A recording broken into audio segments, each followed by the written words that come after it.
Hello Uganda, mwanguzi Shadrack okuva mu Health Touch Uganda. Olwaliro ngenda kuba njogera ku biki byolina okukola okuyamba omuntu afunye okumenyeka ku kimu ku bitundu bye eby'omubiri. Abantu abamu bafuna obubenje, abamu bagwa, abamu bingi ebisobola okubatuukako bakubibwa ababbi ne bamenyebwa mikono amagulu. So olina okumanya ki kyolina okukola okuyamba omuntu ali mu mbeera eyo.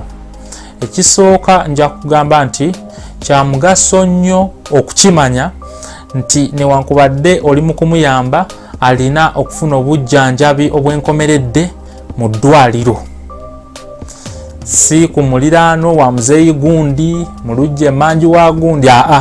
Omuntu afunye okumenyeka bw'oba oyagala ayambibwe, eggumba libone bulungi nga taliiko bulemu, awone nga tafunye bisago na bizibu byanjawulo, kyandibadde kirungi n'amaliriza ng'ali mu ddwaliro. Wabula waliwo obuyambi obusooka bwe tuyita first aid bw'olina okumuwa nga bw'oteekateeka n'okumutwala mu ddwaliro. Kisago n'omusaayi gwavuddemu byotunuulira n'omanya bwangu ki bw'olina okukozesa okutuuka mu ddwaliro. Ekisooka, abantu abamu bwe bamenyeka osobola okuliraba eggumba nga lifulumye, wabula abalala eggumba lisigala munda. So ebimu ku byosobola okutunulako n'omanya nti ayinza okuba omuntu ono amenyese, ekifo ekyo wamenyese muba muwazimba. Mu balala nosanga nga wavaawo omusaayi, mu balala nosanga nga ekitundu ky'omubiri ogwo ekyo tasobola kukitambuza, oba bwagezaako awulira obulumi bungi. Bw'abeera nga avaamu omusaayi, fuba okulaba nga omusaayi ogwo gulekera okujja.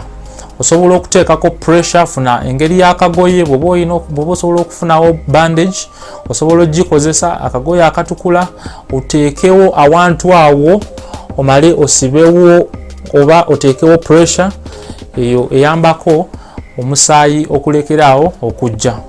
Bw'omala ekyo fuba okulaba nti ekitundu ky'omubiri ekyo tekitambula. Okikola otya? Funa oba kati oba kabaawo, ekintu kyonna ekiri straight okiteeke ewantu awo. Okugeza bwe guno omukono gwe gumenyese, funa akabaawo okateekeko okasibireko, abeere nga bwagezaako okutambuza oba ne bwemba nga mumutambuza oba mumuteeka mumusitula tafuna buzibu obwo bwa kulumizibwa n'okutataaganya ekisago. Bw'obeera nga tolina kati, tolina kabaawo, oli awo tolina kyolina, osobola okuddira ekitundu ky'omubiri kiri ekitafunye buzibu n'okikozesa. Okugeza guno omukono bwe guba nga gwe gutafunye buzibu, guno guliko obuzibu, ddira guno okuteeke kuno ogusibireko. Ekyo osobola okikola ne bwe guba mugulu, n'ofuba okulaba nti okendeeza emikisa gy'ekisago ekyo kusagaasagana.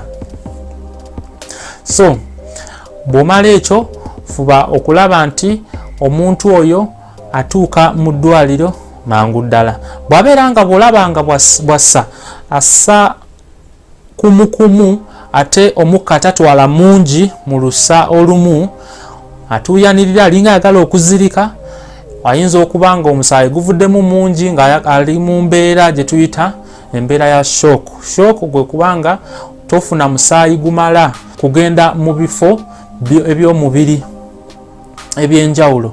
So fuba okulaba nti omuntu oyo omugalamiza wansi, bwe kiba kisoboka amagulu gawanike, ate bw'omugalamiza wansi bwe kiba nga kisoboka omutwe gubeere wansi okusinziira ku bitundu bino ebirala eby'omubiri. Funa engeri gy'omusulikamu. Kituyambako ekyo omusaayi okuba nti ogusinga obungi gwemalira eno mu mutwe, n'oguli mu mutwe nti teguvaayo nnyo, kubanga mu kaseera ako ng'omusaayi olina mutono mu mubiri, obwongo bwe bubeera obw'enkizo era nga bwe busaana okufuna omusaayi omungi, kuba bwe bufa n'ebitundu eby'omubiri ebirala biba tebigenda kukuyamba. So byebyo bimu ku byoyinza okukola okuyamba omuntu afunye ekizibu ekyo. Muwanguzi Shadrack, Health Touch Uganda. Follow the light.